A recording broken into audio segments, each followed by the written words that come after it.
pleasure and an honor to have you on the Savage Nation. Yeah, good evening. Good evening. Good evening.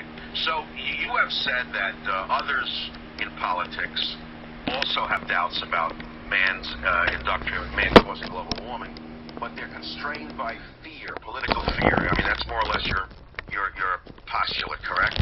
I know quite well from my own experience, both in Europe and in this country, that there is a politically correct only one opinion these days, and this is that the man is responsible for global warming, plus that the global warming will have enormous proportions and will create a catastrophe.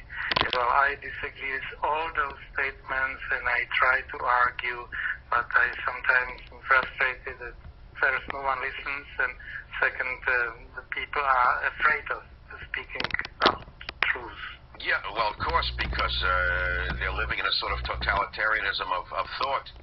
This is the fear that I have. There was a time in history when if you disagreed with the established notion, you were excommunicated. I mean, Galileo risked excommunication because he said that the sun was the center of our solar system, while everyone at that time in the church was saying that the earth was the center of the solar system.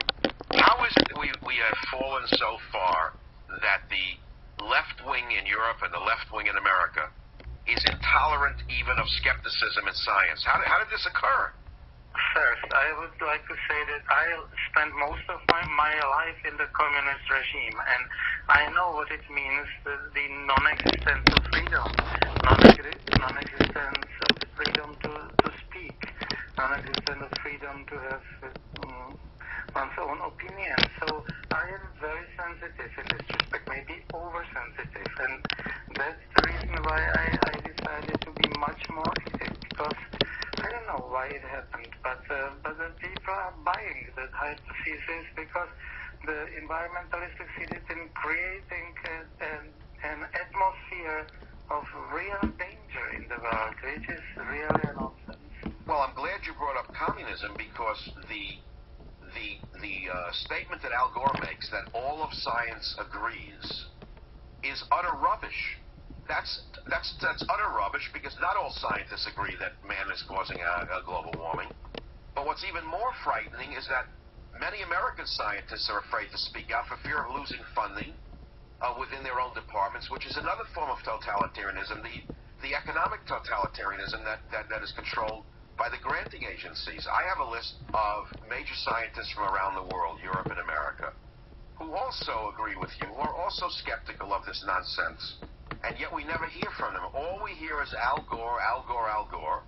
And the European and American Greens are sort of snapping their boots together, agreeing and excommunicating anyone who disagrees with them. I must say that I met some of the scientists during this week's trip to the United States who disagree with the dogma of global warming, and I know that they are personally very frustrated because they are real scientists, and to say that there is a clear scientific support for the idea of global warming is simply wrong. And I prepare a book about it, which I hope will be published in 2 months' time.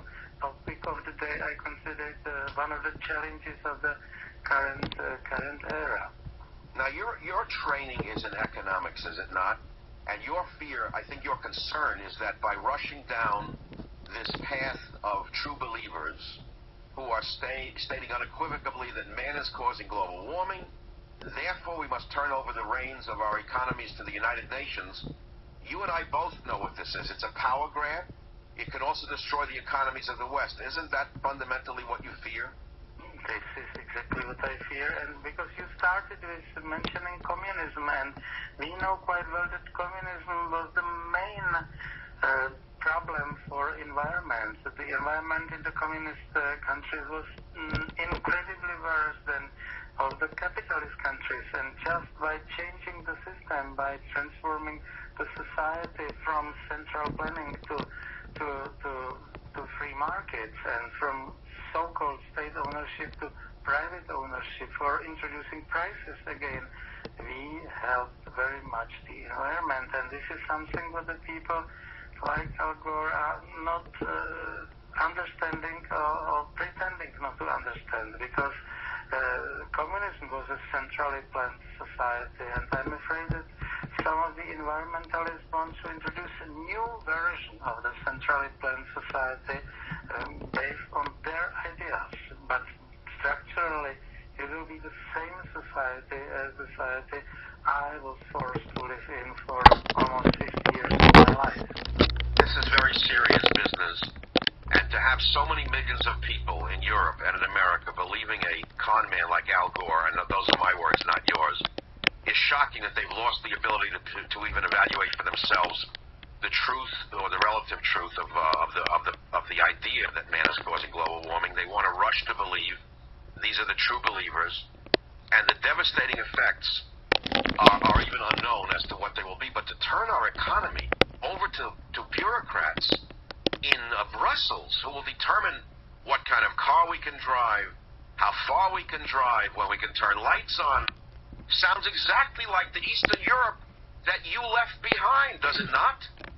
That's exactly what I'm stressing, and that's why I dare to say that our sensitivity of those who lived in communism is probably sharper than the sensitivity of some of the people, even in the United States of America, who had the privilege of never going through such a terrible experiment. So that's something I think is necessary to explain, and I had a speech in Washington, D.C. in Cato Institute this afternoon with topic, and simply they are trying to do something.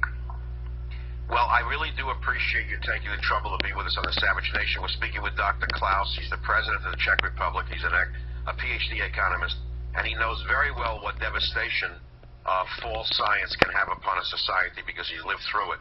He says global warming is a false myth. He also says that the UN panel, IPCC, is not a scientific institution. He said it's neither a forum of neutral scientists nor a balanced group of scientists. He said that UN committee was made up of politicians or politicized scientists who arrived there with a one-sided opinion and would not listen to anyone else's opinion. Again, Doctor, when your book is out, I'd love to have you back on the Savage Nation, and thank you very much for seeking the truth. Thank you very much. Thank you, and keep up the fight against the Greens.